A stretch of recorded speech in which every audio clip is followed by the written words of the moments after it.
It's a very sad day for the world to see somebody that we expected to be moral to hurt so many people. And the big question in everyone's mind is, why on earth would anyone, I heard today the guy was a millionaire, why on earth would anyone do such a thing? And the answer is quite simple. You see, it's called jealousy. So I was with a bright Jewish lady today, so she said, jealousy of what? And I said, it's jealousy of what we all want the most. What is that? I have a friend who really has many opportunities to be wealthy. He says, why do people want to be wealthy? They want to be happy. So I'll choose to be happy. Now, that's not to say money is a bad thing. Money is a great thing because with money you can help others. But when your drive for money is selfish, when it's just about me, so it can never satisfy you. As King Solomon, one of the wealthiest and wisest people to ever live, said, those who love money will never be satisfied by it. Any addiction we have, whether it's sex or drugs, anything, will never be satisfied by the attainment of it because we just will want to double it. Now, if that's the case, it's ironic, but having lived in Africa for many years, ironically, it's those who have less money that are more happy. And part of the reason for that is that they think that if they had money, they would be happy, so they have hope. But people who already have the money and know that money doesn't buy happiness, they lose hope. So the question is, and this is a critical question, how do we become happy? Because if we are happy, we will be loving. And if we are not happy, and I say this, I'm not politically correct, but the situation is literally a situation of life and death, because now we're in a time where somebody who's jealous can kill people, a bizarre time. And the answer is, why is it that once a month, people who love each other, suddenly a wife can literally go ballistic? Now, is she a different person? The answer is she's in pain. I had a friend who unfortunately went through a terrible, terrible, weird disease. Like literally, it's like every cell in his body was in pain. And he is the sweetest person you can ever meet. Sweet. The sweetest. And he was in the hospital and he told me, yesterday, I don't know what happened to me. I started shouting at the nurses, I don't like you. In other words, he didn't understand what went on with him. And the answer was quite simple. He was jealous. What was he jealous of? He was jealous that they weren't in pain. You see, jealousy is a natural phenomenon in the human being. Just like we like justice, we like things to be fair, we don't like things to be unfair. And so therefore, if you have something that I don't have, there are only one of two possibilities. One possibility is that it's fair. The other possibility is that it's unfair. Now, what would be a case that it's fair? So for example, a doctor can give prescriptions. Now, I don't think that's unfair because he studied medicine. But let's say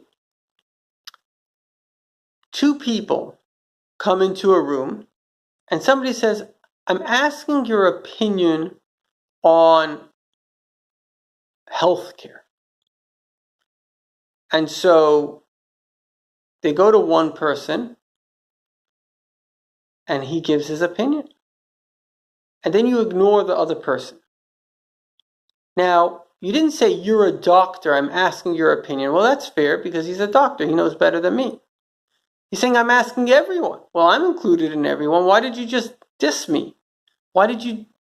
That's unfair. That's not fair. And so what that does is it produces hatred, anger. Now, anger, the Hebrew language is an exact language. The word for love has within it the word hav. Ahava is the word in Hebrew. Hav means to give. The word for hate has in it the word no or un, which means to annihilate, to destroy, to get rid of. And so it's very interesting because the Hebrew word for sina, which is hate, has that un or no, which is the same word of kina, which is jealousy. So when a person is jealous, and a simple example for hatred is I don't hate a fly. I don't like flies, but I don't hate them. But I do hate mosquitoes. I get a pleasure out of killing them. You see, when you hate something, or God forbid someone, their destruction gives you pleasure. And so many people, unfortunately, hate people. And you can say, why do they hate people? So one reason is they can be jealous of them. And when they're jealous of the person, that jealousy creates a hatred.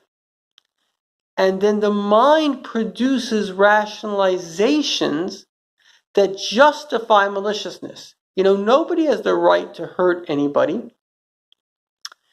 And the worst thing that you can do to someone is insult them. And so when somebody like Obama insults the right, or even somebody on the right insults the left, that's an act of exceptional violence. The America that I grew up in, nobody insulted anybody because it was just in bad taste. It was wrong. Just as an example, when Hillary Clinton wrote a book, It Takes a Village, so the Republicans were all over her. That's big government. It takes a village. And she says, no, it does take a village. You see, none of them felt that Americans would accept insulting someone else because that's a rude, violent thing to do. But we've gotten to the point that insulting somebody may even seem cool. So we have to recapture our souls, our hearts. Because nobody's born malicious. Nobody's born violent. Nobody's born angry. Nobody's born jealous. Nobody is born hating. So we have to get back to the state of love, the state of kindness, the state where I see that you are as important, if not more important than me. And I have a simple technique. And if you want to change the world, all you need to do is this. Because like a ripple, if your energy is positive, you'll make other people positive. And that will keep on rippling. Every morning when you wake up, count your blessings. Don't get out of bed until there isn't a single thing that you're grateful for that you haven't mentioned. And every morning I do this, and it immediately shifts my mood. And it shifts my mood for the day. You can see on my video, which was an interview on my book, Kabbalah Love, which I recommend. You can read the book, take the course. It's on my website. It's free, KabbalahWisdom.org. So I tell the story of a young man who actually came from a very wealthy family, just like this shooter. And he took my course, and his boss came to me, and he told me, I was going to fire this person, even though his parents had actually owned 3% of the company. And he told me that suddenly after he took your course, he started making money. So I asked the guy, what happened? So he said, it was this. Every morning, he would thank God for all his blessings. And when you shift your energy positively, then you shift the world's energy into positivity. This, my friend, is not a joke. It's life and death. And it begins with you. So please do it and tell others. If we do nothing else, the world has seen a catastrophe, but every bit of darkness will change based on light.